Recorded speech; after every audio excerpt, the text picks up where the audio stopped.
بہت تہہ دل سے ان کا شکر گزار ہوں کہ رات کے ایک لمبے وقت میں انہوں نے ہمارا ساتھ دیا اور جذبہ بلکہ جذبہ محبت کے ساتھ تکتکی نگاہ باندھے ہوئے یہاں بیٹھے اور آگے کو نہیں کہوں گا۔ مجھے میرا ایک شعر یاد آتا ہے، آپ لوگوں کو دیکھ کر وہ پتہ نہیں دل کی گہرائیوں میں جیسے کلا بازیاں مارتی ہیں نا، اسی طریقے سے میرے دل میں بھی ابھرا۔ وہ 2-3 شعر ہے کہ دل کے صحرا کو تو ارم کر دے، دل کے صحرا کو تو ارم کر دے، میرے مولا کوئی کرم کر دے۔ دل کے صحرا کو تو ارم کر دے، میرے مولا کوئی کرم کر دے، سبز گنبد کا مجھ کو ہو نظارہ، سبز گنبد کا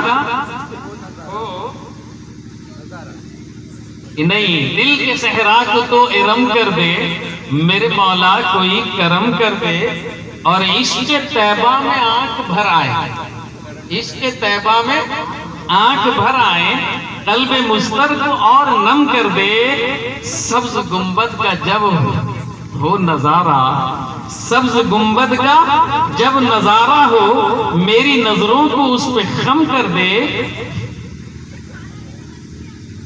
میرے عزیزوں، دوستوں، بزرگوں، آپ لوگوں نے آج دل خوش کر دیا۔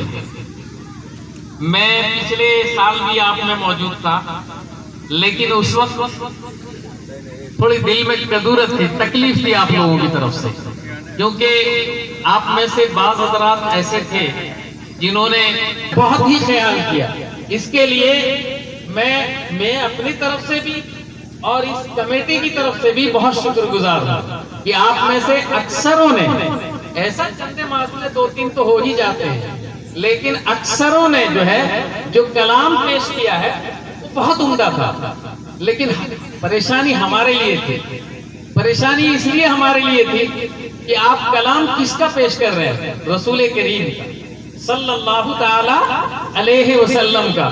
ان کی بات میں ثواب، ان کا ذکر میں ثواب، ان کے بارے میں بولنا ثواب، ان کی مجلس میں بیٹھنا ثواب۔ فیصلہ ہم ہوتے ہیں کون کہ ان کی عظمت کے بارے میں فیصلہ کرتے ہیں کہ یہ کلام بڑا عمدہ، وہ کلام بہت چھوٹا۔ لیکن میرے عزیزوں، کیونکہ پیشہ ہمارا شاعری ہے، اس نقطہ نظر سے کچھ اصول ضابطے ہیں، اس میں ہم پرکھ لیتے ہیں۔ تو بس یہی پرکھنا تھا۔ بقیہ اوصاف کے اوپر میں آپ لوگوں نے جو کلام کیا ہے، اوصاف حمیدہ کے بارے میں جو آپ نے رہ کر گنگنایا ہے، وہ قابل تعریف ہے، وہ ہمیشہ کے لیے قابل تعریف رہے گا۔ اس لیے میرے عزیزوں، دل چھوٹا مت کرنا۔ امیر مینائی کا ایک شعر ہے، پچھلے سال پڑھا تھا، پھر یاد دہانے کے لیے پڑھتا ہوں کہ فتح و شکست تو قسمت میں تھا وہ لے امیر، فتح و شکست قسمت میں تھا وہ لے امیر، مقابلہ تو دل ناتواں نے خوب کیا۔ ایسا تو نہیں کہ 100 کے 100 سب پا جائیں، کوئی تو کوئی جیتے گا، کوئی تو ہارے گا، لیکن کمال یہ ہے کہ جو مقابلے میں اترے وہ بہادر ہے، وہ سکندر ہے۔ اس لیے مولانا اسماعیل شہید رحمۃ اللہ علیہ کا ایک شعر ہے، میرٹھی صاحب کا، شہید صاحب تو شاعر نہیں تھے، مولانا اسماعیل میرٹھی کا ایک شعر ہے، جو پتھر پہ پانی پڑے مستقل تو گھس جائے بے شبہ پتھر کے سل، رہو گے اگر تم یوں ہی مستقل تو ایک دن نتیجہ بھی جائے گا مل، کیے جاؤ کوشش میرے دوستو، نہ تم ہچکچاؤ نہ ہرگز ڈرو، جہاں تک بنے کام پورا کرو، کیے جاؤ کوشش میرے دوستو، مقابل میں خم ٹھوک کر آہواں، بچھڑنے سے ڈرتے نہیں پہلواں۔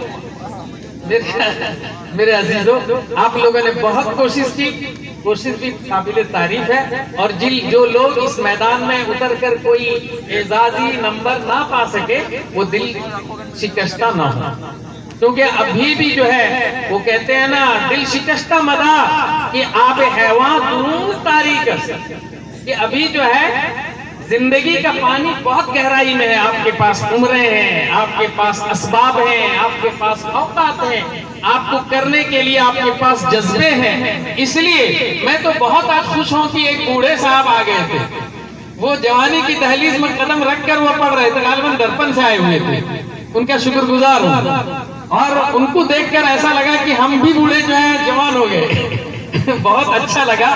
بہرحال آپ لوگ اسی طریقے سے آتے رہیے, کیونکہ اس محفل کی زینت دراصل آپ ہی ہے, آپ کے علاوہ کوئی نہیں ہے. یہاں جتنے بیٹھے ہوئے ہیں چند معدودوں کو چھوڑ کر سبھی سنانے والے لوگ. میرا کہنے کا مطلب یہ ہے کہ زینت چمن یا زینت بس اگر کوئی ہے تو وہ آپ لوگوں کی ذات ہے.